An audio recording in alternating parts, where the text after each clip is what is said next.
नमस्कार, राम राम। कैसे हो? बढ़िया, मौज में हो? तो पिछले टॉपिक में हम लोगों ने जो स्टार्ट किया था संविधान सभा से, संविधान सभा का टॉपिक आई थिंक आप लोगों ने अच्छे से पढ़ लिया होगा। आज हम उससे आगे चलते हैं और पॉलिटी को थोड़ा सा जो है वो गति देते हैं, ठीक है? तो सभी लोग ध्यान से पढ़ना। आज हम लोग जो है वो कम से कम 3-4 टॉपिक पढ़ने वाले हैं, जहाँ से 2-3 प्रश्न आ ही जाते हैं। तो आज हम लोग जो है वो क्या क्या पढ़ेंगे भाई? आज हम लोग ये पढ़ेंगे कि भारतीय संविधान की विशेषताएं क्या हैं। भारतीय संविधान की विशेषताएं क्या है, ये एक टॉपिक, अच्छा टॉपिक है। और इसमें थोड़ा कॉन्सेप्ट के साथ पढ़ना, केवल रटने पे ध्यान मत देना। तो संविधान की विशेषताएं क्या हैं, इसके बारे में हम लोग बात करेंगे। और इसके साथ साथ आज के टॉपिक में हम लोग पढ़ेंगे कि दोस्तों आपके यहाँ भारतीय संविधान के स्रोत क्या है। क्या पढ़ेंगे? संविधान के स्रोत क्या है। और उसके बाद में हम टॉपिक ये पढ़ेंगे कि भारतीय संविधान में भाग कितने और उनको रटा कैसे जाए। और उसके साथ साथ हम लोग पढ़ेंगे भारतीय संविधान में जो है वो अनुसूची का क्या मामला है और सारी अनुसूची को कैसे याद किया जाए। और उसके बाद में हम पढ़ेंगे दोस्तों प्रस्तावना। उसके बाद में हम पढ़ेंगे क्या? प्रस्तावना। तो आज हमारा जो है वो टारगेट रहेगा ये 5 टॉपिक। और ये एक बेसिक चीज है, लेकिन बेसिक चीजों से प्रश्न गलत होना ही सबसे बड़ी मूर्खता है ना? और इनको केवल और केवल सुपरफिशियल पढ़ना भी काम का नहीं होता, कभी कभी थोड़ा डिटेल में पढ़ा हुआ होता है ना, वो ज्यादा अच्छा रहता है। तो हम सारी चीज़ों के ऊपर बात करेंगे और सारी चीज़ों के पास पास जो है हम लोग ये देखेंगे कि इनसे कैसे क्वेश्चंस बन सकते हैं और किस तरीके के याद किया जाए। तो आज के टॉपिक के लिए कौन कौन तैयार है? 2-3 घंटे लगेंगे, लेकिन अच्छे से पहले सारी चीज़ों के ऊपर ध्यान देंगे। मैं आप लोगों को संविधान की विशेषताओं में केवल 2 मिनट में नहीं, 1 घंटे तक अच्छे से समझाऊंगा कि है क्या। और कॉन्सेप्ट क्लियर होना चाहिए कि भारतीय संविधान के बारे में अगर आप पढ़ रहे हो तो कॉन्सेप्ट क्लियर होना चाहिए। सबसे बात करते हैं संविधान की विशेषताओं के बारे में। सबसे पहले अगर हम लोग बात करें तो संविधान की विशेषताओं के बारे में बात करते हैं, फिर हम अलग से पढ़ेंगे संघात्मक विशेषता क्या है, एकात्मक क्या है, भारतीय संविधान की क्या विशेषता है, उसके ऊपर पहले बात करते हैं। पहली चीज, भारतीय संविधान जो है वो सबसे लंबा लिखित संविधान है, ये आप सब लोगों को पता है। भारतीय संविधान जो है वो सबसे लंबा लिखित संविधान है, ये आप सब लोगों को पता है। भारतीय संविधान जब बना था तो दोस्तों लगभग 395 अनुच्छेद है, 22 जो है वो दोस्तों आपके क्या भाग है, और दोस्तों 8 अनुसूची थी। आज के दिन ये भारतीय संविधान जो है वो दोस्तों लगभग 470 जो है वो आर्टिकल हो गए हैं, 25 भाग हो गए हैं और 12 अनुसूची हो गई है। तो सबसे बड़ा लिखित संविधान है भारतीय संविधान, जो है सबसे बड़ा लिखित संविधान है, ये आप लोग ध्यान से रखें। उसके साथ साथ भारतीय संविधान में नम्यता और अनम्यता दोनों का मिश्रण है।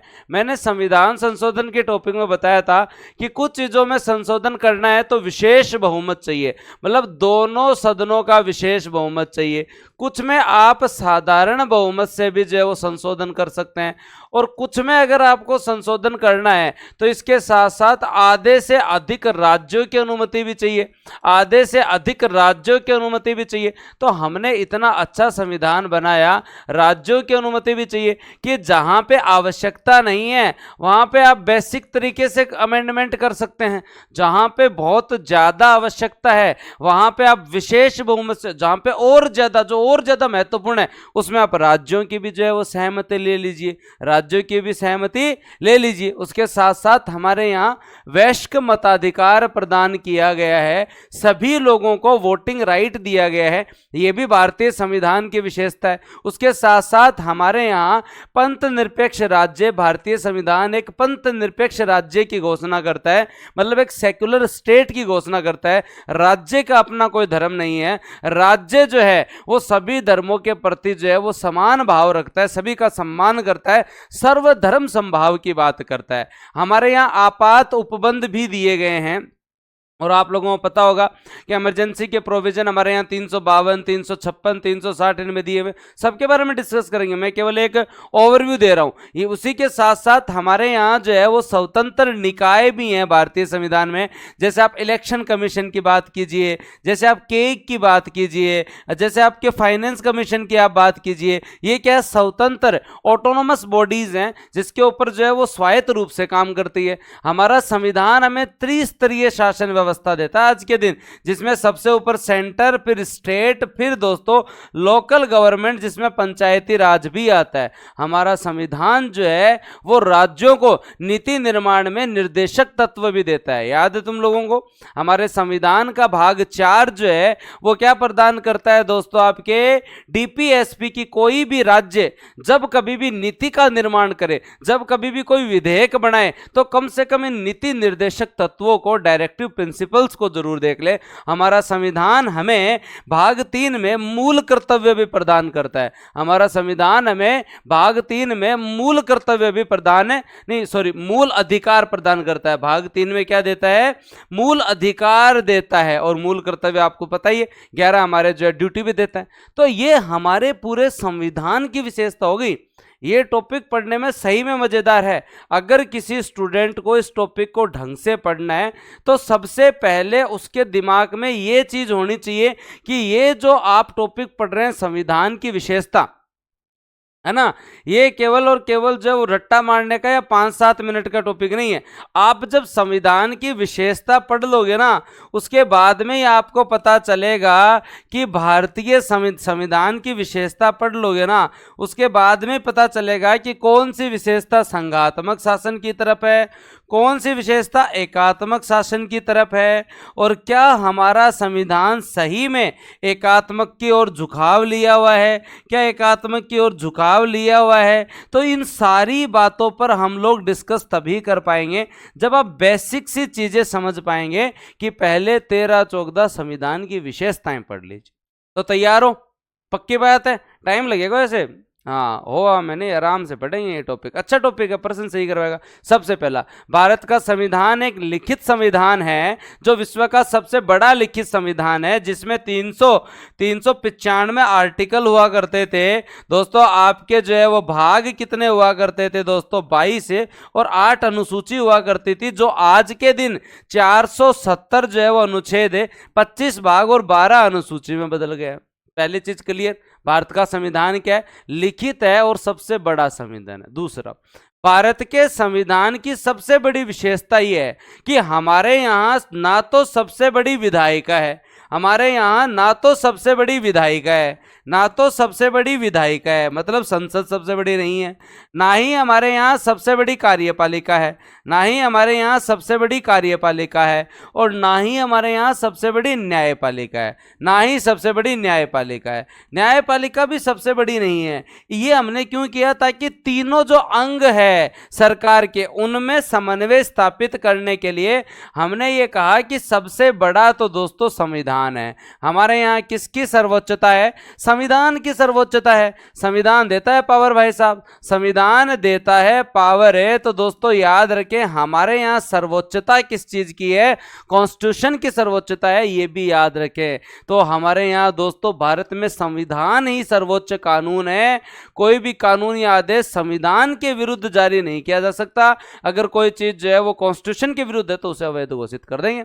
डन। उसके बाद आगे चलते हैं। हमारे संविधान में कठोर और लचीलेपन का मिश्रण है। मैंने आपको बताया कैसे है मिश्रण। मिश्रण ऐसे है कि दोस्तों आपके यहाँ कुछ चीजों में संशोधन करना है, आपको कुछ चीजों में अगर आप लोगों को संशोधन करना है तो आप जैसे जो है वो साधारण बहुमत से भी कर सकते हैं, जैसे साधारण बहुमत से भी कर सकते हैं। एग्जाम्पल देता हूं मैं आपको, और एग्जाम्पल क्या है कि अगर आप किसी राज्य के नाम में परिवर्तन करना चाहते हैं, राज्य के नाम में परिवर्तन करना चाहते हैं, तो आप साधारण नाम में परिवर्तन, आकार में परिवर्तन करना चाहते हैं, आप कर लीजिए। उसी तरीके से अगर आप चाहें तो दोस्तों विधान परिषद का गठन करना चाहते हैं तो इसमें भी कोई बड़ी बात नहीं है, विधान परिषद के गठन में भी आप साधारण बहुमत से कर लीजिए। लेकिन अगर आप 368A के तहत अगर आप यहां कुछ कर रहे हैं तो उसमें आपको विशेष बहुमत चाहिए होगा, उसमें आपको विशेष बहुमत चाहिए होगा, जो कि दोस्तों याद रखें टोटल का 50% है। और विशेष बहुमत का मतलब क्या होता है? कुल का 50% और दोस्तों जो है उपस्थित का 2/3, दोनों क्राइटेरिया होना चाहिए। लेकिन आप आर्टिकल 368(2) के तहत कुछ संघीय ढांचे से संबंधित परिवर्तन कर रहे हैं, तो विशेष बहुमत के साथ साथ हमें आधे से ज्यादा राज्य की विधानसभाओं, आधे से ज्यादा राज्य, आधे से ज्यादा राज्य, आधे से ज्यादा राज्यों, आधे से ज्यादा राज्यों की विधानसभाओं, आधे से ज्यादा राज्यों की विधानसभाओं से भी सहमति चाहिए। जैसे आपको पता है, जैसे जीएसटी लागू किया था तो सबसे पहले असम ने जो है वो, देख लो आप कितना नम्य है, फिर दोस्तों कितना जो है वो क्या मीडियम है, फिर यहां आते आते कठोर हो जाता है। तो भारतीय संविधान में नम्यता भी है, माध्यम भी है, मध्यम भी तरीका है, और उसके साथ साथ कठोरता भी है। तो ये बात भी याद रखिए, भारतीय संविधान में कठोरता और लचीलेपन दोनों का मिश्रण है। डन। उसके बाद अगर हम बात करें भारतीय संघात्मक व्यवस्था जो है, भारतीय संविधान के ऊपर कहा जाता है कि भारतीय संविधान जो है वो संघात्मक शासन व्यवस्था तो है, जिसमें केंद्र और राज्य आपस में मिलकर काम करते हैं। केंद्र और राज्य आपस में, संघात्मक शासन व्यवस्था का मतलब क्या हुआ, केंद्र और राज्य आपस में मिलकर काम करें, तो संघात्मक शासन व्यवस्था है। संघात्मक शासन व्यवस्था का मतलब क्या होता है, कोई भी देश अगर राज्यों में है, कोई भी देश अगर जो है वहां राज्यों में बंटा हुआ है, स्टेट वहां पर जो है वो आपके प्रांत हैं, और वहां पे दोस्तों जो है वो राज्य के साथ साथ जो है वो एक केंद्र सरकार है। अगर एक केंद्र सरकार है तो कोई भी स्टेट, कोई भी दोस्तों जो है वो नेशन अगर संघात्मक शासन व्यवस्था में है तो उसके 3 प्रिंसिपल होते हैं। क्या 3 प्रिंसिपल होते हैं? पहली चीज तो वहां संविधान की सर्वोच्चता होती है, पहली चीज तो वहां संविधान की सर्वोच्चता है। तो हाँ भाई, हमारे यहाँ भी संविधान की सर्वोच्चता है। दूसरी चीज उसके यहाँ जो है वो लिखित संविधान होगा। दूसरी चीज उसके यहाँ क्या होगा? लिखित संविधान होगा। दूसरी चीज उसके यहाँ क्या होगा? लिखित संविधान होगा। और लिखित संविधान में लिखा होगा कि शक्तियों का बंटवारा कैसे होगा। लिखित संविधान में लिखा होगा शक्तियों का बंटवारा कैसे होगा। शक्तियों का बंटवारा कैसे होगा? तो अगर कोई देश केंद्र और राज्यों के बीच में बंटा हुआ है, अगर हम उसे संघात्मक शासन व्यवस्था का अगर हम उसे जो है वो दर्जा दें, या हम बोलें कि ये जो है वो फेडरल सिस्टम है, तो वहां क्या होगा? संविधान सर्वोच्च होगा, ना केंद्र ना राज्य। लिखित संविधान होगा और उसमें लिखा हुआ होगा कि ये शक्ति केंद्र की है, ये राज्य की। ये तो हमारे वहां लिखा हुआ है, ये तो हमारे यहाँ लिखा हुआ है। तो भारत में संघात्मकता के गुण तो हैं। भारत में संघात्मकता के तो 3 प्रमुख गुण हैं, तुम्हारे सामने है। 3 प्रमुख गुण हैं हमारे यहाँ। लिखित संविधान है, स्वतंत्र न्यायपालिका है, संविधान की सर्वोच्चता है और स्वतंत्र न्यायपालिका है। 3 गुण तो अपने यहाँ है, लेकिन हम एकात्मकता की ओर झुकाव लिए हुए हैं।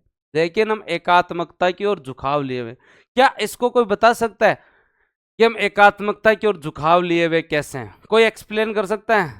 मैं आपको कुछ छोटे छोटे जो है वो बातें बताऊंगा कि हम एकात्मकता की ओर झुकाव कैसे लिए हुए हैं। हमें एकात्मक गुण कौन कौन से हैं अगर मैं आपके यहाँ बात करूं, तो पहली चीज ही अगर मैं आपके यहाँ चलूं कि हमारे यहाँ जो है वो एकात्मकता के गुण कौन कौन से हैं, उनके बारे में अगर हम बात करें तो दोस्तों याद रखना, भारतीय संविधान में एकात्मकता के गुण कौन कौन से हैं? हाँ, है भारतीय संविधान में एकात्मकता के गुण। भारतीय संविधान में एकल न्यायपालिका है। क्या है भाई साहब? एकल न्यायपालिका है। केंद्र और राज्य के अलग अलग जो है वो न्यायपालिका नहीं है। एक तरीके से आप बोल सकते हो एकीकृत न्यायपालिका है। क्या बोल सकते हो? एकीकृत न्यायपालिका। हाँ गुरुजी, ये तो चलो ठीक है। केंद्र और राज्य की अलग अलग जो है वो दोस्तों जो है वो नागरिकता नहीं है। एकल दोस्तों जो है वो हमारे यहाँ नागरिकता है। ये भी सही बात है। केंद्र और राज्यों के लिए जो है वो एकल निर्वाचन आयोग है। हाँ भाई, निर्वाचन आयोग गुरुजी वो राज्य का, अरे वो तो पंचायती राज के लिए है।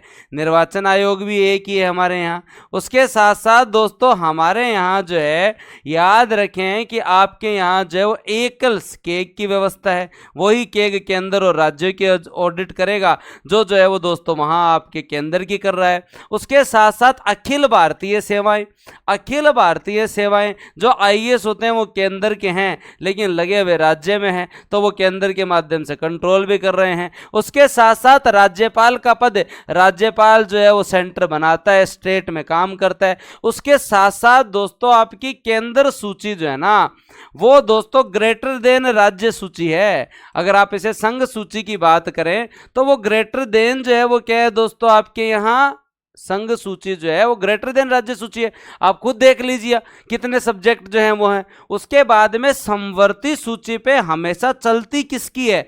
जिस सूची पे केंद्र और राज्य दोनों कानून बना सकते हैं, लेकिन प्रभुत्व किसका है? चलेगा चलेगा दोस्तों, किसका कानून चलेगा? चलेगा हमेशा केंद्र का ही कानून चलेगा, चलेगा हमेशा केंद्र का ही कानून चलेगा। अगर दो कानूनों में समस्या आ रही है, अगर कोई नई शक्ति आई है, अगर कोई नई शक्ति आई है, तो ये अवशिष्ट शक्ति किसके पास जाएगी? ये अवशिष्ट शक्ति दोस्तों जो है वो किसके पास जाएगी? ये अवशिष्ट शक्ति भी केंद्र के पास जाएगी। केंद्र जो है वो राज्यों के नाम में परिवर्तन कर सकता है, केंद्र जो है वो राज्य के नाम एवं आकार में परिवर्तन कर सकता है, नाम एवं आकार में परिवर्तन कर सकता है। ना जचे तो किसी को जो है वो राज्य घोषित कर सकता है, तो किसी को जो है वो दोस्तों केंद्र शासित प्रदेश बना सकता है। ये देख लो कितनी चीजें आपने पढ़ी। आप खुद देखिए कि आपके यहाँ एकात्मक शासन व्यवस्था के अंदर हम बोल रहे थे कि हमें संघात्मक भी है, हाँ हमें संघात्मक शासन व्यवस्था के गुण हैं, हम है तो फेडरल सिस्टम भी, लेकिन हमारे अंदर जो है आज भी, मैं यहाँ एक चीज क्लियर कर रहा हूँ, हम दोनों टॉपिक साथ में ले रहे हैं, एक तो संविधान की विशेषता, एक संघात्मकता और एकात्मकता की बात कर रहा हूं मैं साथ के साथ। मैंने तुम्हारे सामने एग्जाम्पल दिए, और ये एग्जाम्पल क्या है दोस्तों? एकल न्यायपालिका। आप खुद देख लीजिए, आप यहां देखेंगे तो भारत में एकल संविधान, ठीक है, एकल न्यायपालिका, एकल नागरिकता, केंद्र में जो है वो सब्जेक्ट जो है वो राज्यों से ज्यादा है, केंद्र के सब्जेक्ट राज्यों से ज्यादा है, समवर्ती सूची पर भी केंद्र का ही अधिकार है, अवशिष्ट शक्तियों पर भी जो है वो केंद्र के ही पास है। आप देखिए संघ के पास 97 है, राज्य के पास तो केवल 61 है, संघ के पास 97 है, राज्य के पास तो केवल 61 है। आगे बात करते हैं, राज्यपाल की नियुक्ति के अंदर करता है, एकल निर्वाचन आयोग है, एकल केग है, अखिल भारतीय सेवाएं हैं। आपातकाल के दौरान हमारा संविधान जो है वो एकात्मक हो जाता है, हमारा संविधान एकात्मक हो जाता है। आई बात समझ में? तो क्या चौथा पॉइंट क्लियर है कि भारतीय संविधान जो है वो दोस्तों, हाँ अपन संघात्मक एकात्मकता के बारे में बाद में बात करेंगे, पहले मुझे तो इतना बताओ कि भारतीय संविधान जो है, मैंने फिर कहा ये टॉपिक बहुत प्यारा है, ये टॉपिक समझ में आ गया, आगे पूरी पॉलिटी समझ में आ जाएगी। जिस आदमी को संसदीय शासन व्यवस्था के बारे में नहीं पता, जिसे संघात्मकता और एकात्मकता के बारे में नहीं पता, जिसे अपने संविधान की विशेषताओं के बारे में नहीं पता, आगे वो फिर जीवन भर पॉलिटी में रट्टा ही मारेगा। तो सबसे पहली चीज़ है कि उसे पॉलिटी दिमाग में बैठनी चाहिए, और पॉलिटी दिमाग में बैठने के लिए आपको जो है वो कॉन्स्टिट्यूशन के अंदर कुछ शब्दों के बारे में पता होना चाहिए, कुछ फीचर्स के बारे में पता होना चाहिए। तो बात करते हैं हम संघात्मक है, हाँ क्लास ली भाई, ठीक है चलो पढ़ो।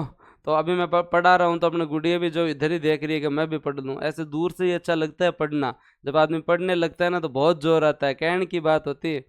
हाँ ये पढ़ रहे हैं, इनको देखो कितने मतलब ऐसे दुखी दुखी होके पढ़ रहे हैं कि हे भगवान कब पेपर होवे, कब सिलेक्शन होए, फिर तो किताबें रिटायर कर दें, देखा ही नहीं अगर की हो जाए बोले। हाँ और जिनका सिलेक्शन हो गया उनको भी मैं देख पा रहा हूँ, उनको उनसे चाहे कुछ ही करवा लो बोले, लेकिन पढ़ाई मत करो वापस। आप सिलेक्टेड लोगों से मिलना कभी भी, उनमें से केवल 10% लोग चाहते हैं कि वो जिस चीज़ से सिलेक्ट हुए हैं वो थोड़ा बहुत पढ़ लें, और लोगों का ये मानना कुछ ही करवा लो बोले। एक बार से तो उन्हें कहते हैं ना वापस से आपको जो है वो ज्योग्राफी पढ़नी है, मनरेगा जाना, तो एक बार तो ये कहते हैं नहीं नहीं मैं तो आज मनरेगा में घूम रहा हूँ, पढ़ाई कौन करूँ, है ना। तो कुछ लोग तो जो है वो तैयारी तक इस तरीके से पढ़ाई करते हैं जैसे वो पढ़ाई पर एहसान कर रहे हैं, जैसे ही सिलेक्शन होता है उसके बाद उससे पीछा छुड़ाते हैं कि ना बढ़न दे आपा तो कौन पढ़ना। तो हर प्रकार के लोग होते हैं। तो चौथी चीज क्लियर हो गई तुम्हें, संघात्मक संविधान है हमारे यहाँ, लेकिन एकात्मकता की ओर झुकाव लिया हुआ। पांचवी चीज, भारतीय संसद, भारतीय संविधान में संसदीय शासन व्यवस्था को अपनाया गया, भारतीय संविधान में संसदीय शासन व्यवस्था को अपनाया गया। अब ये क्या है भाई साहब, सर इसको बताइए संसदीय शासन व्यवस्था क्या है। देखो संसदीय शासन व्यवस्था हम लोगों ने कहाँ से ली है, ब्रिटेन से ली है। हम लोगों ने कहाँ से ली संसदीय शासन व्यवस्था, हमने, हाँ समझना इस पॉइंट को, हमने संसदीय शासन व्यवस्था जो है वो कहाँ से ली है।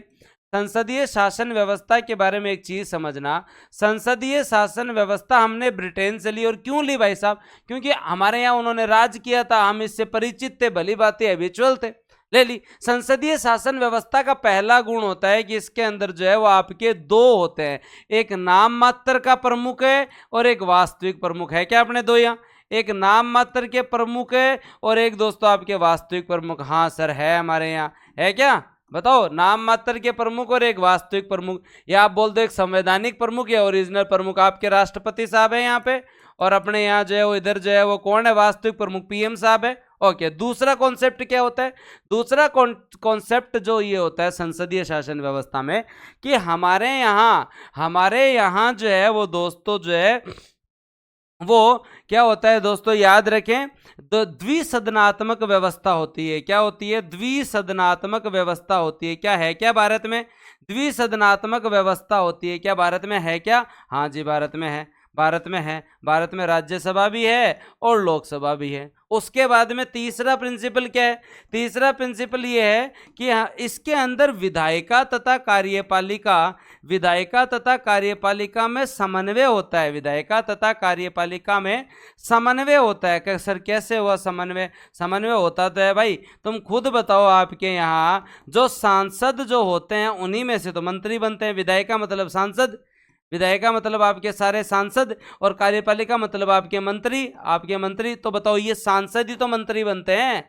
हमारा लोकसभा का राज्यसभा का मेंबर ही तो जाके मिनिस्टर बनता है। तो ये भी चीज़ सही है, ये भी चीज़ सही है। उसके बाद में चौथी बात अगर मैं करूं तो दोस्तों याद रखें, इसमें उत्तरदायी शासन की व्यवस्था होती है। इसमें क्या होती है?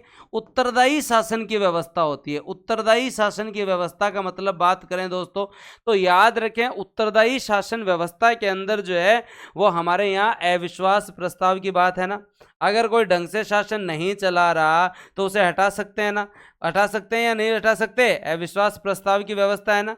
आप खुद देखिए हमारे यहाँ जो है वो जितने के जितने मंत्री हैं वो व्यक्तिगत रूप से, इंडिविजुअल रूप से तो राष्ट्रपति के लिए उत्तरदायी हैं, लेकिन सामूहिक रूप से जो है वो कलेक्टिव रूप से, सामूहिक रूप से दोस्तों वो किसके लिए उत्तरदायी हैं? वो दोस्तों आपके लोकसभा के लिए उत्तरदायी हैं, लोकसभा के लिए उत्तरदायी तो है। तो सर फिर बाद में दूसरी व्यवस्था क्या होती है? दूसरी व्यवस्था अध्यक्षात्मक व्यवस्था होती है, जो कहाँ पे? आपके अमेरिका में है। अमेरिका में जो है वो नाम मात्र का वास्तविक प्रमुख नहीं होता, वहां का तो प्रमुख एक ही होता है। जैसे वहां पे पहले ट्रंप था, हाँ, तो वहाँ एक ही प्रमुख होता है उनका, ठीक है। वहाँ जो है वो आपका व्यवस्था भी ऐसी होती है। वहाँ पे जो है वो जरूरी नहीं है कि विधायिका का मेंबर ही मंत्री बनेगा, किसी सामान्य आदमी को भी मंत्री बनाया जा सकता है, ठीक है। तो वहाँ ये भी लॉजिक नहीं है। और उसके साथ साथ वहाँ टेन्योर फिक्स है। हमारे यहाँ हम रेस्पॉन्सिबल गवर्नमेंट लेके आए, लेकिन उन्हें कोई जरूरत नहीं थी, तो हमने संसदीय शासन व्यवस्था अपनाई क्यों? क्या जरूरत पड़ रही थी संसदीय शासन व्यवस्था की हमारे यहाँ?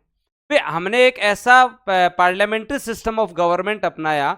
पार्लियामेंट्री सिस्टम ऑफ गवर्नमेंट जो होता है संसदीय शासन व्यवस्था, उसमें आपके दो प्रमुख होते हैं, एक नाम मात्र का प्रमुख, एक वास्तविक प्रमुख। द्विसदनात्मक व्यवस्था होती है। विधायिका कार्यपालिका जो है वो दोस्तों दोनों में समन्वय होता है। मंत्रिमंडलीय व्यवस्था होती है। उत्तरदायी शासन होता है। ये हमारी संसदीय शासन व्यवस्था है, जो कि हमने ब्रिटेन से अपनाई। 4 गुण समझ में आ गए? संसदीय शासन व्यवस्था के 4 गुण समझ में आ गए। अब मैं आपको 2 चीज और समझाऊंगा क्यों अपनाई, इसके बारे में भी बात करेंगे। लेकिन पहले मुझे ये बताओ कि ये 4 चीज समझ में आ गई क्या? संसदीय शासन व्यवस्था क्या होती है?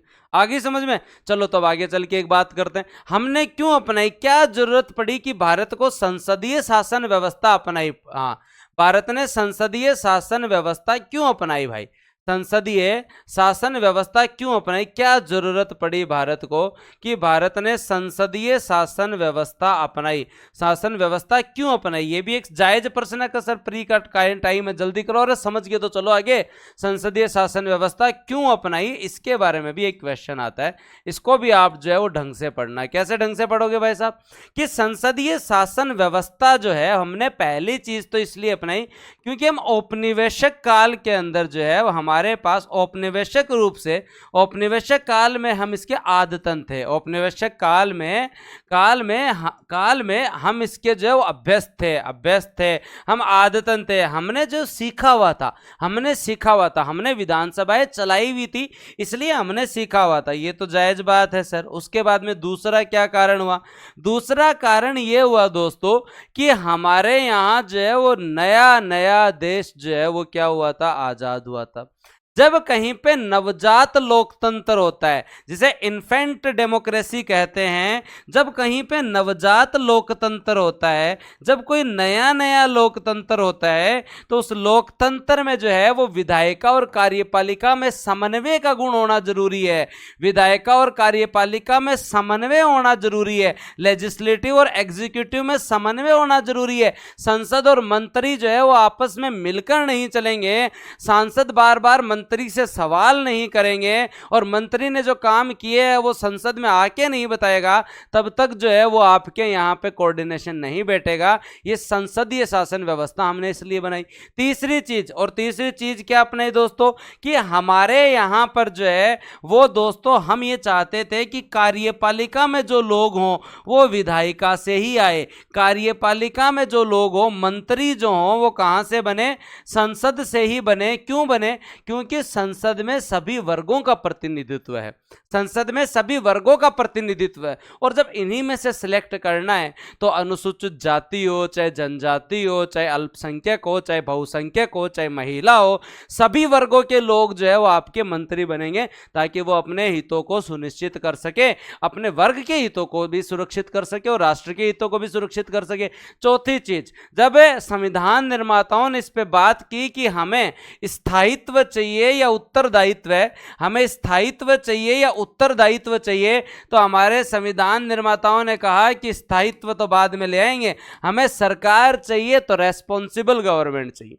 हमें स्टेबल गवर्नमेंट नहीं है। ऐसी नहीं चाहिए कि कोई साल 10 साल रहे, कोई सरकार 15 साल रहे। स्टेबिलिटी का क्या करेंगे? रेस्पॉन्सिबिलिटी आनी चाहिए, रेस्पॉन्सिबिलिटी आनी चाहिए ना। तुम खुद बताओ। तो एक चीज ये है कि रेस्पॉन्सिबल गवर्नमेंट चाहिए हमें, ऐसी गवर्नमेंट जो जनता के हितों को सुनिश्चित करे, संवैधानिक व्यवस्थाओं को बनाए रखे, लोक कल्याणकारी राज्य की अवधारणा को सुनिश्चित करे, ऐसी गवर्नमेंट हमें चाहिए। इसलिए दोस्तों हमने स्टेबिलिटी के बजाय कौन से फीचर को अपनाया? हमने दोस्तों जो है वो रेस्पॉन्सिबिलिटी को अपनाया। ये आपका संसदीय शासन व्यवस्था था। मेंस में पढ़ेंगे कभी डिटेल में, लेकिन अभी तो पढ़िए आप, मेंस में तो अपन और डिटेल में पढ़ेंगे। पर मुझे ये बताओ, क्या तुम्हें समझ में आया? संसदीय शासन व्यवस्था जो है वो भारतीय संविधान का एक तरीके से प्रमुख विशेषता के साथ साथ आधारभूत ढांचा, इसको कोई परिवर्तन नहीं कर सकता, बदल नहीं सकता। तो भारतीय संविधान की प्रमुख व्यवस्था है, जो कि दोस्तों हमने कहां से अपनाई? इंग्लैंड से अपनाई। और ये चीज क्लियर। अब हमारे यहाँ न्यायपालिका की स्वतंत्रता जरूरी है भाई साहब।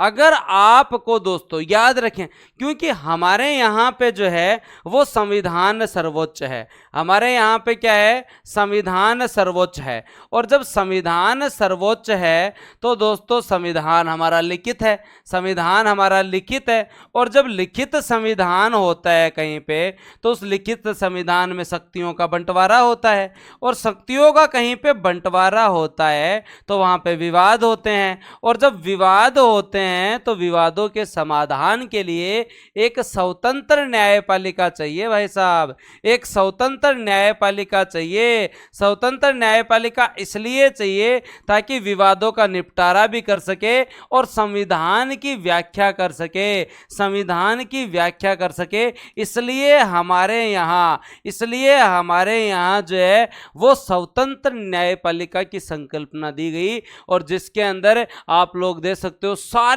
उन प्रोविजन का उल्लेख है। निष्पक्ष और स्वतंत्र न्यायपालिका के लिए चाहे इनकी नियुक्ति का मामला हो, अब तो नियुक्ति भी खुद करते हैं, इनको पद से हटाने की जो व्यवस्था है वो भी बहुत जटिल है, उसको आप ऐसे नहीं ऐसे हटा दो।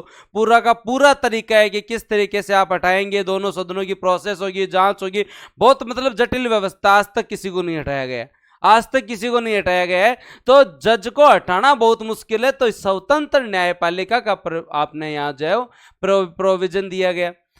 हाँ, अब हमने जो है वो 7वें पॉइंट में, तो ये याद रह जाएगा स्वतंत्र न्यायपालिका है। अब हमने क्या किया? अगर हमारे यहाँ पे सबसे बड़ी लड़ाई ये होती, किसी भी देश का कॉन्स्टिट्यूशन बनाते हैं तो एक लड़ाई होती है, या तो संसद बड़ी या न्यायपालिका बड़ी, या तो संसद बड़ी या न्यायपालिका बड़ी। ये हमेशा लड़ाई चलती है, या तो संसद बड़ी या न्यायपालिका बड़ी। आपने देखा कल ही बेंजामिन नेतन्याहू नेतन्याहू ने जो है, इजराइल की संसद है नेसेट, उसने कहा कि सुप्रीम कोर्ट हमारे निर्णयों के विरुद्ध अपील नहीं सुन सकती। वहां का सुप्रीम कोर्ट जो है वो हमारे द्वारा किए गए कार्यों को जो है खारिज नहीं कर सकता, हमारे विरुद्ध कोई जो है वो फैसला नहीं दे सकता। लड़ाई चल रही है ना, हर देश के अंदर जुडिशरी और पार्लियामेंट में जो है लड़ाई चलती है कि सबसे ज्यादा ऊपर कौन है भाई साहब, सबसे ज्यादा जो है प्रभुत्व किसका है। तो हमने तो साफ ही कह दिया भाई साहब, किसी का प्रभुत्व नहीं है हमारे यहाँ, तो प्रभुत्व जो है वो किसका है, संविधान का है, किसी संस्था का नहीं है, प्रभुत्व संविधान का है। अगर आप विधि सम्मत हो तो आप सही हो, अगर आप विधि सम्मत हो तो आप सही हो, और अगर ये विधि सम्मत नहीं है तो इन्हें आप विधि सम्मत कर दीजिए, आप इन्हें विधि सम्मत कर दीजिए। लेकिन सर्वोच्चता हमेशा प्रभुत्व किसका है, संविधान का है। प्रभुत्व किसका है, संविधान का। याद रखिए, हमने ऐसा एक संविधान बनाया जिसमें संसदीय प्रभुता सुप्रीमेसी या जुडिशियल सुप्रीमेसी में हमने कोऑर्डिनेशन कर दिया, क्योंकि ब्रिटेन में संसद सब कुछ है, अमेरिका में जो है वो दोस्तों न्याय सब कुछ है, वहां की जुडिशरी सब कुछ है, लेकिन हमने दोनों के बीच अद्भुत समन्वय कर दिया, दोनों के बीच अद्भुत समन्वय कर दिया। और उसके बाद में आगे हमारा प्रभुत्व संपन्न राज्य है, हमारा जो संविधान जो हमारे स्टेट या हमारे नेशन को जो एक दर्जा देता है, वो एक सोवेनियर नेशन के रूप में दर्जा देता है कि हमारे से ऊपर कोई नहीं है भाई, हम जो है वो प्रभुत्व संपन्न है, संप्रभु हैं, हम क्या है, संप्रभु है। तो भारतीय संविधान की प्रस्तावना भारत को एक प्रभुत्व संपन्न दोस्तों जो है वो राज्य घोषित करता है, जो बाह्य व आंतरिक दृष्टि से किसी भी विदेशी सत्ता के नियंत्रण में नहीं है।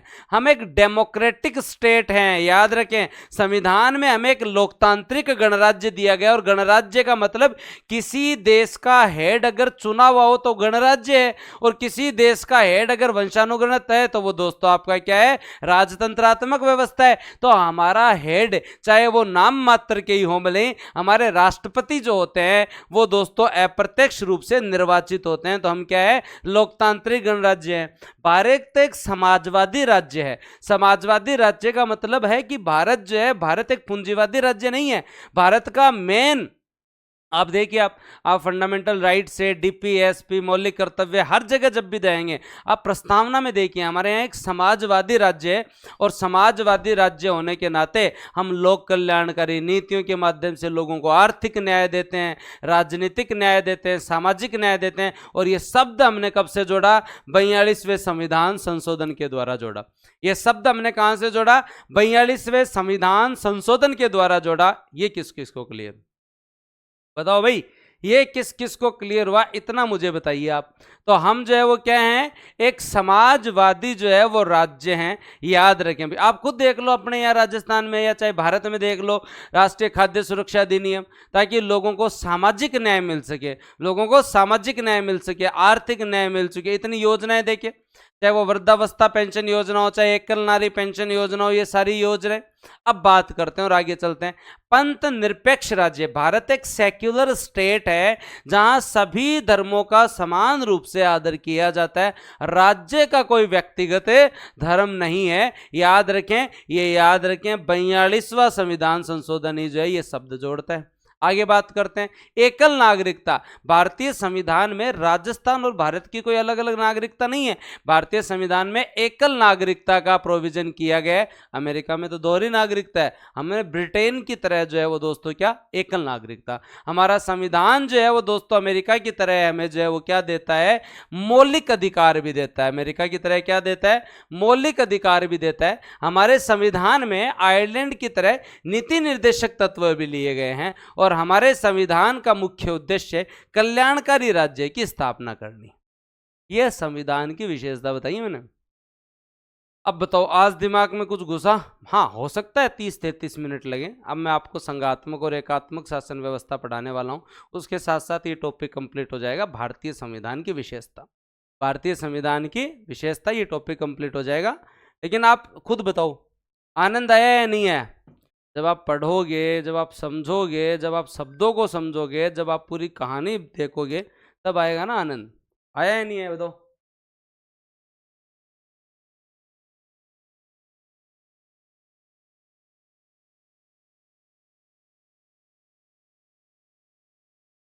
चलें? पक्का चलें? चलो आगे चलते हैं। तो देखो, अपने इतनी जितनी कहानी सुनाई वो मैंने क्या बताई आपको, संविधान की विशेषताओं, उनको मैंने आपको एक जगह ला दिया। स्वतंत्र और निष्पक्ष न्यायपालिका है, संसदीय शासन है ना, हमारे यहाँ समन्वय है, फंडामेंटल राइट है, फंडामेंटल ड्यूटीज है, डीपीएसपी है, त्रिस्तरीय राज्य है, स्वतंत्र निकाय है, आपात उपबंध है, पंथ निरपेक्ष राज्य है, सार्वभौमिक वैश्विक मताधिकार है, दोनों में समन्वय है, सबसे बड़ा संविधान है, और सभी का जो हमने प्रोविजन किया। अब हम पढ़ेंगे संघात्मक और एकात्मक। अब हम पढ़ेंगे संघात्मक और एकात्मक शासन व्यवस्था। हाँ, इनके बारे में देखेंगे, यहां से क्या क्वेश्चन बन सकता है उसके बारे में देखेंगे। देखो, संघात्मक शासन व्यवस्था के गुण क्या क्या है। संघात्मक शासन एक विविधतापूर्ण और बहुलवादी समाज में एकता स्थापित करने के लिए बनाते हैं। नहीं तो एकल व्यवस्था ही ठीक थी। जब बहुत सारे जो हैं वो राज्य हों, जब बहुत सारे समाज हो, बहुत सारे क्षेत्र हो, जब भौगोलिक विविधता भी ज़्यादा हो, सांस्कृतिक विविधता भी ज़्यादा हो, भाषाई विविधता भी ज़्यादा हो, तो वहाँ एकात्मक शासन व्यवस्था नहीं अपनानी चाहिए, वहाँ हमें संघात्मक शासन व्यवस्था अपनानी चाहिए, क्योंकि संघात्मकता से ही एकता आती है भाई साहब। तो इसमें हम लोग क्या कहते हैं, ये दोहरा शासन होता है जिसमें केंद्र और राज्यों के बीच में शक्तियों का विभाजन होता है। जायज बात है, हमारे यहाँ है शक्तियों का विभाजन, सही बात है। केंद्र और राज्य अपने आप में स्वायत्त, हाँ सही बात है, संविधान ने दे दी शक्तियां तो स्वायत्त है। जैसे राजस्थान अपना चला रहा है, देश पूरा अपना चल ही रहा है। हमारे यहाँ लिखित और सर्वोच्च संविधान होता है, हाँ है, हमारे यहाँ लिखित और सर्वोच्च संविधान है। यहाँ स्वतंत्र न्यायपालिका होती है, हाँ स्वतंत्र न्यायपालिका होती है। और संघीय शासन व्यवस्था में 2 सदन होते हैं, हाँ 2 सदन है। एक सदन जो है आपको पता लोकसभा, एक सदन जिसमें राज्यों का प्रतिनिधित्व होता है जो कि आपका राज्यसभा, जो क्या राज्यसभा का। सर ये क्या नया टॉपिक है, ये तो पढ़ा हुआ है, ये विशेषता में क्लियर हो गया था, हो तो गया था क्लियर है। अब मैं तो जो है वो अब बता रहा हूँ, अब सरलता से याद भी हो जाएगा। तो फेडरल सिस्टम ऑफ गवर्नमेंट का मतलब ये होता है केंद्र और राज्य के बीच में शक्तियों का विभाजन हो, दोनों की शक्तियां स्वायत्त हो, उन शक्तियों के बंटवारे के लिए एक लिखित संविधान हो, और उनका जो है वो एक्सप्लेन करने के लिए एक स्वतंत्र न्यायपालिका हो कि हाँ भाई इसका एक्सप्लेन स्वतंत्र न्यायपालिका कर रही है, और उसके साथ साथ 2 सदन हो जिसमें से एक सदन में राज्यों का प्रतिनिधित्व। इतनी बात सही बात है। तो संघात्मक शासन व्यवस्था के लिए जो गुण होते हैं किसी देश में, संघात्मक शासन व्यवस्था के लिए जो गुण होते हैं किसी देश में, संघात्मक शासन व्यवस्था के वो गुण हम में हैं, हम फेडरल सिस्टम ही है। संघात्मक शासन व्यवस्था के लिए जो गुण होते हैं वो गुण हम में हैं भाई साहब। कैसे हैं वो गुण है, क्योंकि याद आपको क्या रखना है कि हमारे यहाँ पे जो है वो केंद्र और राज्य में शक्तियों का विभाजन है, केंद्र और राज्य में शक्ति का विभाजन है, उसके साथ साथ उन शक्तियों का प्रोविजन हमने संविधान में किया है।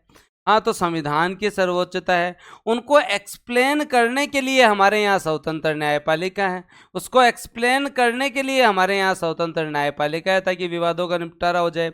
और हमारे यहाँ 2 सदन है, द्विसदनात्मक व्यवस्था है। ये दोस्तों आपका एक तरीके से क्या हो गया, संघात्मक शासन व्यवस्था हो गई। ये आपकी संघात्मक शासन व्यवस्था हो गई जो कि भारत में। तो फिर बाद में एकात्मक क्या हुआ, अब मैं बताता हूँ एकात्मक क्या हुआ।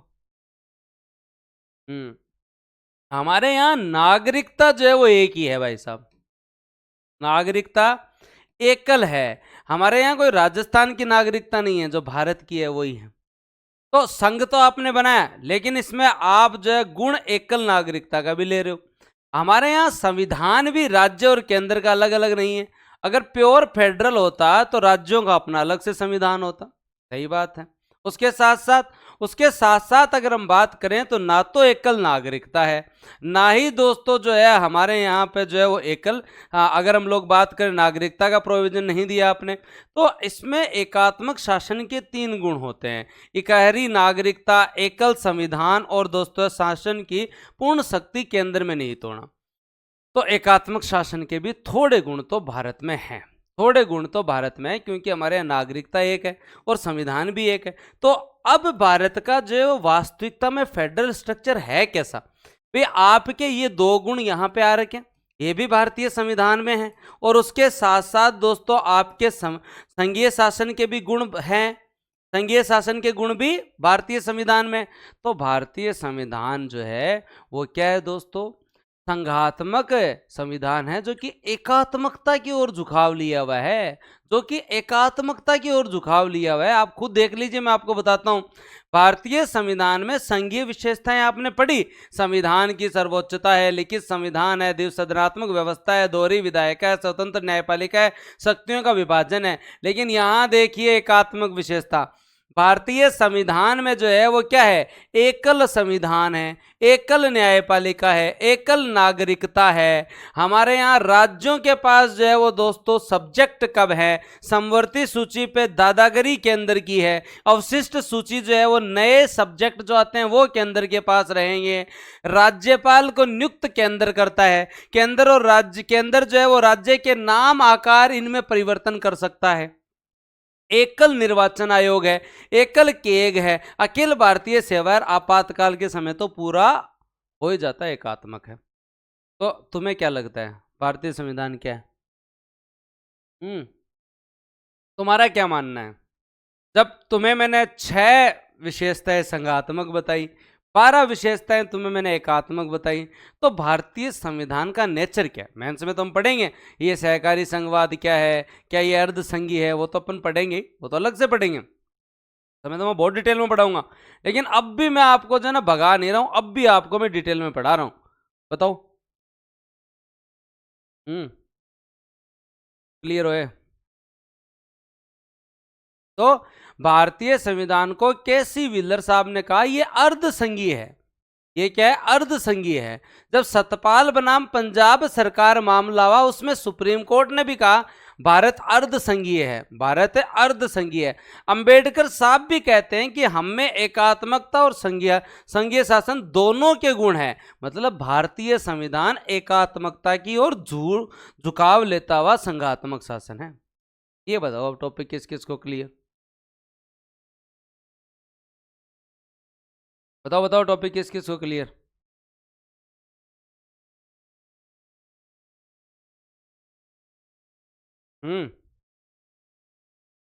टॉपिक किस किस को क्लियर है? ये बताओ मुझे। ये आपका संघात्मक शासन व्यवस्था है। अब देख लेना, इस पूरी मैपिंग से समझ में आ जाएगा भारतीय संघ की प्रकृति जो है, इस पूरी मैपिंग से समझ में आ जाएगी। आज के बाद में कभी जो है वो डाउट नहीं रहेगा। मेरे साथ चल लेना, 1 मिनट में मामला बैठ जाएगा भाई साहब। क्या बैठेगा? भारतीय संघ में संघात्मक शासन व्यवस्था के जो गुण हैं वो कौन से हैं भाई?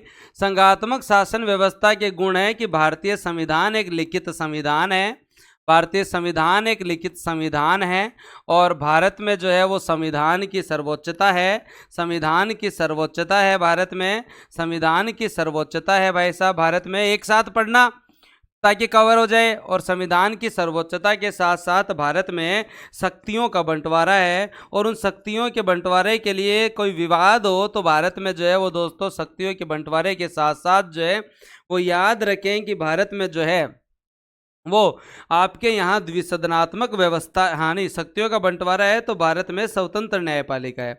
भारत में क्या है? स्वतंत्र न्यायपालिका है। भारत में स्वतंत्र न्यायपालिका है। और दोस्तों द्विसदनात्मक व्यवस्था है। और दोस्तों क्या है? द्विसदनात्मक व्यवस्था है, जिसके उच्च सदन मतलब राज्यसभा में राज्यों का प्रतिनिधित्व है। द्विसदनात्मक व्यवस्था है, द्विसदनात्मक व्यवस्था है। ये बताओ किसको क्लियर? ये हमारे यहाँ संघात्मक गुण हुए, ये हमारे यहाँ संघात्मक गुण हुए। अब देखो मैं आपको पूरा पूरा कॉन्सेप्ट क्लियर करवा दूंगा, कभी नहीं भूलोगे आप लोग। उसके बाद में आगे बात करते हैं भारतीय संघ में संघात्मकता के बाद जो है वो एकात्मकता की ओर झुकाव लेता हुआ है। तो दिखाओ एकात्मक गुण लिखाऊं मैं तुम लोगों को? देखो आ जाओ, एकात्मक गुण लिखते हैं भारतीय संविधान के। पहला गुण दोस्तों याद रखे, एकल नागरिकता है। एकल नागरिकता है। हाँ सर, एकल नागरिकता तो है, केंद्र और राज्य की अलग नहीं हो सकती। दूसरी बात, एकल जो है वो दोस्तों संविधान है, केंद्र और राज्य का अलग से संविधान भी नहीं है। ओके। एकीकृत न्यायपालिका है, न्यायपालिका भी कोई अलग से नहीं है। एकीकृत न्यायपालिका है, हाँ ये भी कोई अलग से नहीं है, सही बात है। ओके। और एकल निर्वाचन आयोग है, एकल निर्वाचन आयोग है। एकल निर्वाचन आयोग, हाँ इलेक्शन कमीशन भी सेंटर का वही करवाता है, राज्यों के चुनाव भी। ये राज्य निर्वाचन आयोग तो पंचायती राज के लिए बनाया हुआ है। और सर है इसके साथ साथ केग की व्यवस्था भी है, हाँ सही बात है। 6 नंबर जो अखिल भारतीय सेवाएं हैं वो भी सेंटर की है, सही बात है। 7 नंबर राज्यपाल का पद जो है वो भी अपने आप में जो है वो मामला करता है, सही बात है। और उसके बाद में 8 नंबर है कि संघ सूची जो है वो ग्रेटर देन राज्य सूची, हाँ ये भी सही बात है, झुकाव पूरा ले रहा है। उसके बाद में अगर कोई लड़ाई चले तो 9 नंबर पे बताऊं, समवर्ती सूची में चौधर हमेशा किसकी चलती है, केंद्र की ही चलती है, सही बात है। और 10 नंबर की बात करें तो अवशिष्ट शक्तियां तो भाई साहब है, अवशिष्ट शक्तियां तो होती केंद्र के पास, ये भी सही बात है गुरुजी। तो भारतीय संविधान जो है वो संघात्मकता से एकात्मकता की ओर झुकाव ले रहा है ना, ये देखो तुम्हारी ओर झुकाव आ रहा है, ये झुकाव लेता हुआ शासन है, हाँ झुकाव लेता हुआ है। तो मान लीजिए कि भारतीय संघ क्या है, अर्ध संघीय शासन व्यवस्था है, लेकिन केंद्रीकरण और हो रहा है। अब मैं आपको फिर बताता हूं, यहाँ 2 पॉइंट लिखना। सामान्य काल में और केंद्रीकरण हो सकता है, झुकाव का और बताता हूं। सामान्य काल में 3 आर्टिकल ऐसे हैं, सामान्य काल में केंद्रीकरण के 3 आर्टिकल ऐसे हैं। और वो 3 आर्टिकल क्या है भाई साहब, 3 आर्टिकल में पहला आर्टिकल आर्टिकल 249 है, पहला आर्टिकल 249 है, जिसमें ये कहते हैं कि राज्यसभा अगर 2/3 बहुमत से ये कह दे, 2/3 बहुमत से अनुमति दे दे कि आप राज्य सूची के विषय पर कानून बना सकते हैं, तो फिर केंद्र बना सकता है। मतलब राज्यसभा को अगर मामला सेट हो जाए केंद्र सरकार के, और राज्यसभा 2/3 बहुमत से अनुमति दे दे कि केंद्र सरकार इस राज्य सूची के सब्जेक्ट पर जो है वो क्या बना सकती है, कि कानून बना सकती है, तो और केंद्रीकरण हो गया। राज्यसभा ने कहते ही 252 ये कह रहा है कि अगर कोई 2 या 2 से अधिक राज्य बोल दे कि आप हमारे लिए कानून बना दीजिए, हमसे तो बन नहीं रहा, 2 या 2 से अधिक राज्य अगर जो है वो दोस्तों जो है वो बोले, राज्य अगर आवेदन करें कि आप हमारे लिए कानून बना दो, तो केंद्र बना सकता है, संसद बना सकती, हाँ ये भी याद रखें। उसके बाद में 253 क्या कहता है, 253 ये कहता है कि कोई अंतर्राष्ट्रीय समझौते को लागू करने के लिए हम जो है वो राज्य का पावर ले सकते हैं। अंतर्राष्ट्रीय समझौते को लागू करने के लिए दोस्तों जो है करने के लिए राज्य सूची पे कानून बना सकता है। तो ये सामान्य काल में केंद्रीकरण है। ये क्या है, इन तीन कंडीशन में केंद्र राज्य सूची पर कानून बना सकता है, राज्य सूची के विषय पर कानून बना सकता है। आप देख लीजिए, केंद्रीकरण है ना, विषय पर कानून बना सकता है, देख लीजिए केंद्रीकरण है ना, देखो और झुकाव ले लिया, झुकाव बढ़ गया, ये आपका झुकाव और बढ़ा, ये आपका झुकाव और बढ़ा, देख लीजिए। अभी आपको मैं तीनों आर्टिकल दिखाऊंगा। आर्टिकल 249 क्या कहता है, यदि राज्यसभा 2/3 बहुमत से प्रमाणित कर दे कि राज्य सूची के किसी विषय पर राष्ट्रीय महत्व के लिए केंद्र सरकार विधि निर्माण कर सकती है, तो अब केंद्र ही करेगी। केंद्र सरकार देखो केंद्रीकरण कर दिया। 252, यदि 2 या 2 से अधिक राज्य संघ सरकार से निवेदन करे कि आप हमारे लिए कानून बनाओ, तो उस समय केंद्र सरकार जो है वो राज्य सूची पर कानून बना सकती, सही बात है। 253 क्या कहता है, अंतर्राष्ट्रीय समझौते के क्रियान्वयन के लिए भी केंद्र राज्य सूची पे कानून बना सकती है। ये लो, ये 3 आर्टिकल और केंद्रीकरण कर रहे हैं। अवशिष्ट शक्तियां तो हैं केंद्र के पास, केंद्र राज्य के नाम आकार में परिवर्तन तो कर सकता है, लेकिन ये केंद्रीकरण जो है ये सामान्य काल में केंद्रीकरण और बढ़ गया ना, झुकाव ले लिया ना। अब मैं दिखाता हूं तुम्हें एक और केंद्रीकरण, और एक और केंद्रीकरण क्या दिखाता हूं भाई, आपातकाल में केंद्रीकरण। आपातकाल में तो ये मान लो भारतीय संविधान हो ही जाता है। आपातकाल में केंद्रीकरण है दोस्तों, केंद्रीकरण कैसे होगा? आपातकाल में तो भारतीय संविधान जो है वो पूरा ही झुकाव ले लेता है, झुकाव के एकदम ऐसे झुक ही जाता है भाई साहब। हाँ, एकदम कंप्लीटली किधर आ जाता है? प्योर झुकाव लेकर एकात्मकता की ओर आ जाएगा।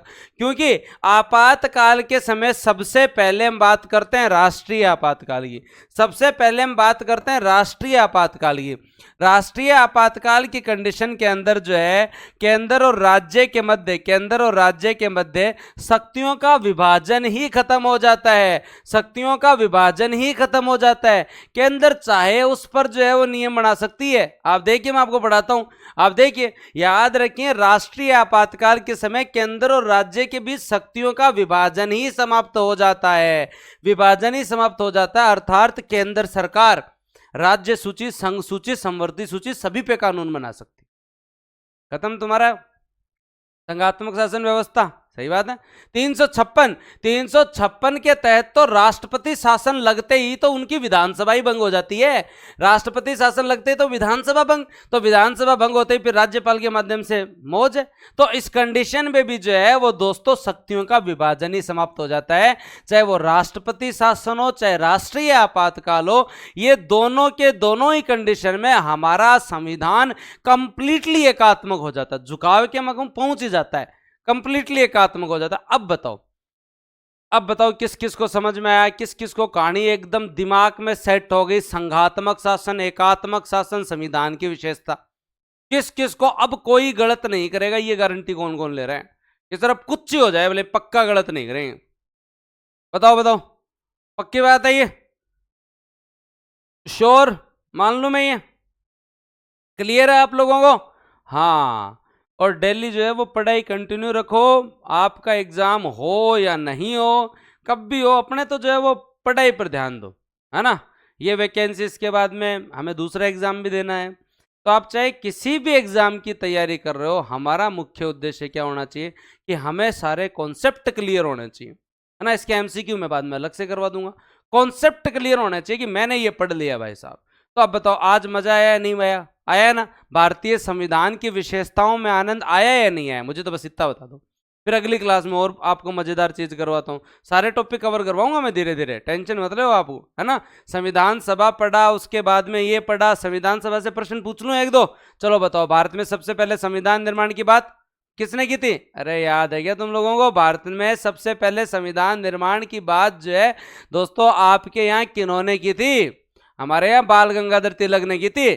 और व्यक्तिगत मांग जो है वो एम.एन. रॉय करते हैं, फिर कांग्रेस करती है 1935 में, और जो है वो नेहरू जी कहते हैं वैश्विक मताधिकार पे कीजिए साहब। और फिर अगस्त प्रस्ताव में उल्लेख आता है, और क्रिप्स प्रस्ताव में जो है वो इसका दोस्तों जो है प्रावधान, इसका एक प्रारूप क्या होगा, ड्राफ्टिंग होती है। और कैबिनेट मिशन में तो दोस्तों जो है वो इसके आधार पर संविधान सभा के चुनाव हो जाते हैं। आनुपातिक प्रतिनिधित्व की एकल संक्रमणीय पद्धति थी, अगर आप लोगों को याद आए तो। और याद रखें टोटल 389 मेंबर थे, जिसमें 296 और 93, 296 ब्रिटिश भारत से, 93 रियासतों से। याद आ रहा है आप लोगों को? और आपको यह भी पता होगा कि 10 लाख की जनसंख्या पर एक सीट हुआ करती थी। 3 भागों में मुस्लिम, सिख और सामान्य में बांटे थे। गांधी जी और जिन्ना जी तो जो है वो चुनाव नहीं लड़े, जयप्रकाश नारायण और तेज बहादुर सप्रू ने क्या दे दिया था? इस्तीफा दे दिया था। अगर महिलाओं में याद करना है तो टोटल 15 महिला थी, पर 4 याद रखें। एससी महिला, दलित महिला जो थी वो वेलायुधन थी, और आपकी जो मुस्लिम महिला एजाज रसूल थी। एनी मास्करीन रियासतों से एकमात्र महिला थी, और पूर्णिमा बनर्जी जो है वो राष्ट्रगान का नेतृत्व करने वाली महिला थी। उसके बाद में राजस्थान से 11 + 1 12 थे। वीटी कृष्णाचार्य और हीरालाल शास्त्री आपको पता है, बलवंत सिंह मेहता और माणिक्यलाल वर्मा आपको पता है, और गोकुल लाल शाहपुरा से, और उसके साथ साथ जैन एंड व्यास जोधपुर, खेतरी सरदार सिंह जी, राय बहादुर भरतपुर से, और बीकानेर से जसवंत सिंह जी। कोटा से दोस्तों आपके रामचंद्र दलेल जी, और अलवर से रामचंद्र उपाध्याय, अजमेर मेरवाड़ा से मुकुट बिहारी लाल भार्गव। संविधान सभा की पहली बैठक 9 दिसंबर 1946 को हुई थी, और उस बैठक में दोस्तों केवल और केवल 211 सदस्यों ने भाग लिया था। और दोस्तों ये भी याद रखना, मुस्लिम लीग ने बहिष्कार किया था। सच्चिदानंद सिन्हा को हमने अस्थायी अध्यक्ष बनाया, जेबी कृपलानी ने इसकी घोषणा की थी। फिर जब हमारी 11 दिसंबर की बैठक होती है तो राजेंद्र प्रसाद को अध्यक्ष बनाते हैं, एस सी मुखर्जी को हम लोग जो उपाध्यक्ष बनाते हैं, संवैधानिक सलाहकार BN राव को बनाते हैं।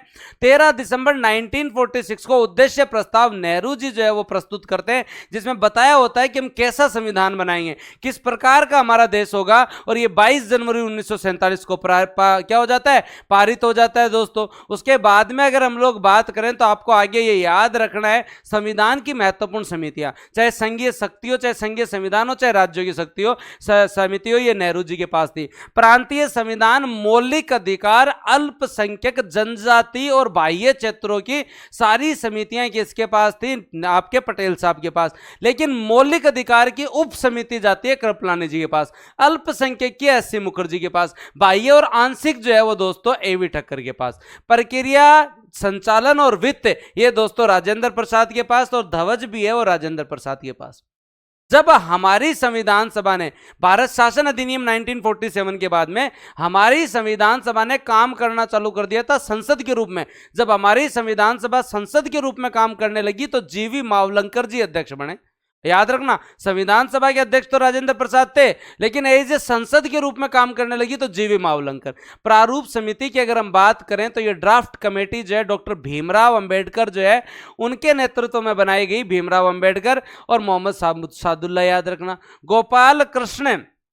गोपाल है, स्वामी अयंगर, कृष्ण स्वामी अय्यर और उसके बाद में मुंशी जी तो याद रह जाएंगे। अब दोस्तों माधव हमारे मित्र हैं, BL मित्र के देहांत के बाद में N माधव राव बने। और दोस्तों याद रखें, आपके DP पर किसको रखना है, फोटो लगाओ कृष्ण जी की, तो BL मित्र के जो है वो स्वास्थ्य त्याग पत्र के बाद में जो है वो माधव बने, और DP खेतान की जो मृत्यु के बाद में जो है वो कृष्णाचार्य बने। ये भी याद रखना है, तो याद रह जाएगा ये सारी बातें एकदम सबके सब, ड्राफ्ट कमेटी और सब कुछ याद रह जाएगा। और फिर उसके बाद में दोस्तों हमने सारी चीजें पढ़ी, पाठन अपने यहाँ 3 बार हुआ, 284 मेंबर जो है उन्होंने हस्ताक्षर किए। लास्ट में हमने 16 अनुच्छेद उस समय ही लागू कर दिए थे 26 नवंबर को ही, और उसके बाद में हमने जो है वो अंतरिम संसद, नागरिकता, चुनाव और इन सब के प्रावधान लागू कर दिए थे। कुछ तथ्य मैंने बताया आपको कि प्रारूपकार SN मुखर्जी थे, अच्छा लिखा प्रेम बिहारी नारायण रायजादा ने, वसंत ने जो है वो हिंदी में लिखा, प्रतीक हाथी हुआ करता था। ये तिथियां मैंने आपको बताई, और इसके साथ साथ संविधान सभा भी आपका जो है वो क्या हो गया, रिवाइज हो गया ना। संविधान की विशेषता, संविधान सभा और दोस्तों संघात्मक एकात्मक एकदम क्लियर।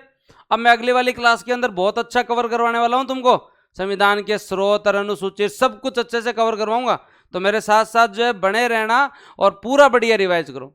टेंशन क्यों ले रहे हो, बूस्टर अकेडमी है तुम्हारे साथ, एक एक चीज रिवाइज कराएंगे एग्जाम से पहले। ये बताओ, ये क्लियर हो गया? हाँ, तो बस बहुत बढ़िया। और ये है ना, ये तो दिमाग में डाल लेना, इसकी तो फोटो ले लो, बोले इसकी तो फोटो ले लो और ये तो दिमाग में डाल लेना, ठीक है। तो धन्यवाद, जय हिंद, राम राम। इसी तरीके से बने रहो, पढ़ते रहो।